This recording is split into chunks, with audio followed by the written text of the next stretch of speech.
Unnao bar association की राजनीति एक बार फिर सुलग उठी है और इस बार मामला सीधे पूर्व और वर्तमान अध्यक्ष के बीच टकराव तक पहुंच गया है। पूर्व बार अध्यक्ष सतीश कुमार शुक्ल ने प्रेस वार्ता कर ऐसा आरोपों का बम फोड़ा है जिसने पूरे अधिवक्ता समुदाय में हलचल मचा दी है।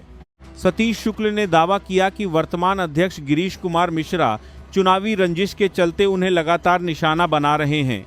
उनका कहना है कि बार एसोसिएशन की बैठकों में जानबूझकर उन्हें अपमानित किया जाता है और अलग अलग तरीकों से उनकी छवि को धूमिल करने की कोशिश की जा रही है। इतना ही नहीं, शुक्ल ने यह भी बताया कि उन्होंने इस पूरे मामले की शिकायत बार काउंसिल अध्यक्ष प्रयागराज को प्रार्थना पत्र देकर की है, जिससे मामला अब और ज्यादा गंभीर हो गया है। अपने कार्यकाल का जिक्र करते हुए उन्होंने कहा कि जब वे अध्यक्ष थे तब निवर्तमान महामंत्री अरविंद कुमार दीक्षित और सभी अधिवक्ताओं के सहयोग से करीब 250 चेंबरों का निर्माण कराया गया था। उस समय किसी भी अधिवक्ता ने इस कार्य पर कोई आपत्ति नहीं जताई थी, लेकिन अब उसी काम को लेकर सवाल खड़े किए जा रहे हैं, जो कहीं न कहीं सियासी खींचतान की ओर इशारा करता है। शुक्ल का आरोप है कि वर्तमान अध्यक्ष लगातार बैठकों के जरिए उनके खिलाफ माहौल बनाने की कोशिश कर रहे हैं, जिससे न सिर्फ उनकी व्यक्तिगत छवि प्रभावित हो रही है, बल्कि पूरे संगठन की गरिमा भी दांव पर लग रही है। अब इस पूरे विवाद ने बार एसोसिएशन की अंदरूनी राजनीति को पूरी तरह उजागर कर दिया है। अधिवक्ताओं के बीच भी इस मुद्दे को लेकर चर्चाएं तेज हो गई हैं और माहौल गर्माता जा रहा है।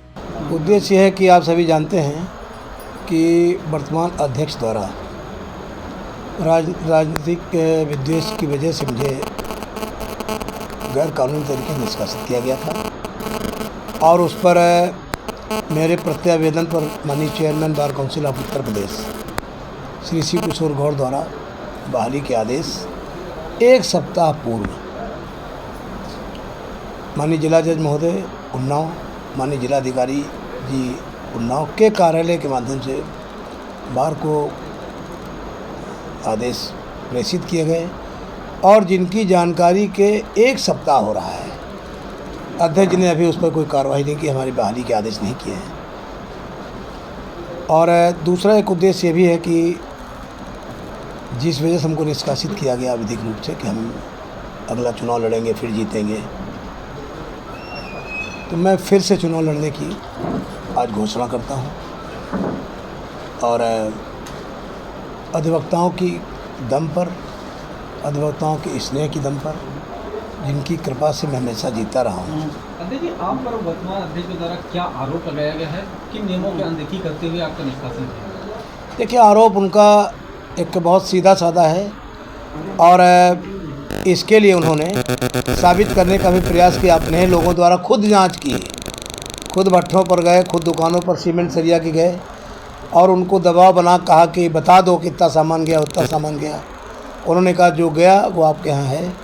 उनका एक सीधा सीधा आरोप है कि जो चैम्बर्स बने हैं, परशुराम अधिवक्ता भवन, राजा राम बख्श अधिवक्ता भवन और चाणक्य अधिवक्ता भवन, इनके चैम्बर्स के निर्माण में हम लोगों द्वारा यानी निवर्तमान अध्यक्ष सतीश शुक्ला, निवर्तमान महामंत्री अरविंद दीक्षित जी और निवर्तमान वरिष्ठ सदस्य या जो भी लोग बनवाए हैं, राकेश शुक्ला जी वगैरह, इन सब ने, और वो जो मेड सुपरवाइज़र था बार का पूर्व कर्मचारी विजय सिंह, इन सब ने भारी आर्थिक घालमेल किया है।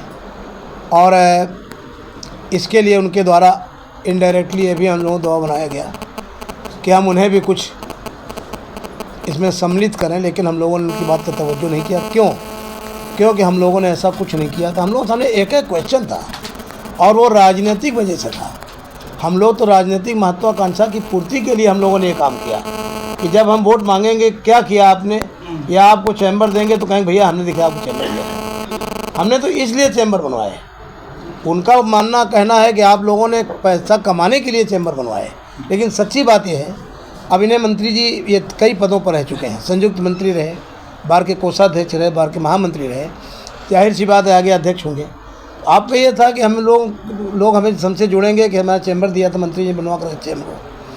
हम बार काउंसिल चुनाव में आने वाले अध्यक्षिक चुनाव में कहेंगे भाई हमने देखिए अपने कार्यकाल में इतना काम किया था, इतना ही किया था। हम लोग तो इसलिए जुटे पड़े चैम्बर बनवाया। किन नियमों की अनदेखी की गई है आपके निष्कासन में? कोई पूरा मॉडल वाइलाज की जो निष्कासन की प्रक्रिया है, जो किसी अधिवक्ता पर, किसी सदस्य पर लागू होती है। बार के कई बार के अध्यक्ष के अलावा मैं बार का सदस्य भी तो हूँ, तो उस पर जो प्रोविज़न है निष्कासन का, उसकी बिल्कुल अनदेखी की गई, मनमानी की गई है, विद्वेषवश कार्रवाई की गई है और अपमानित करने के लिए। बार काउंसिल चुनाव में उस समय प्रत्याशी था, मेरा चुनाव खराब हो जाए, आगे हम न लड़ पाएँ। अब देखिए कितने प्रयास किए। अब आपने एक बाइलाज पास कर दिया अपने यहाँ पे 15-16 लोगों, कोई गया भी नहीं कि साहब 2 साल में चुनाव हुआ करेंगे। पूरे देश में तहसील बार एसोसिएशन से लेकर सुप्रीम कोर्ट बार एसोसिएशन तक कार्यकारिणी का कार्यकाल 1 साल का होता है। ये एक नए ऐसे हुए, इतनी महत्वाकांक्षा है, इनको इतनी पदलोलुपता सवार है कि ये 2 साल का आपने पास कर लिया, क्योंकि 2 साल का होगा सतीश शुक्ला लड़ नहीं पाएंगे। अध्यक्ष जी एक बात कहना चाहिए, जैसे आपने कहा कि ये प्रस्ताव पारित कर दिया गया 2 साल वाला, तो बार काउंसिल उत्तर प्रदेश की क्या भूमिका है इसमें? इसके चुनाव होते हैं आपके, हाँ, बार काउंसिल मतलब बार एसोसिएशन के जनपद के, मतलब तो बार काउंसिल उत्तर प्रदेश जो है उसकी भूमिका होती है। हाँ, इसका नियम यह है 2 साल, अमेंडमेंट का नियम है। जी। बार काउंसिल ऑफ इंडिया से सुप्रीम कोर्ट के सहयोग से या सुप्रीम कोर्ट माध्यम से जो मॉडल बाइलाज लागू हुए, जी।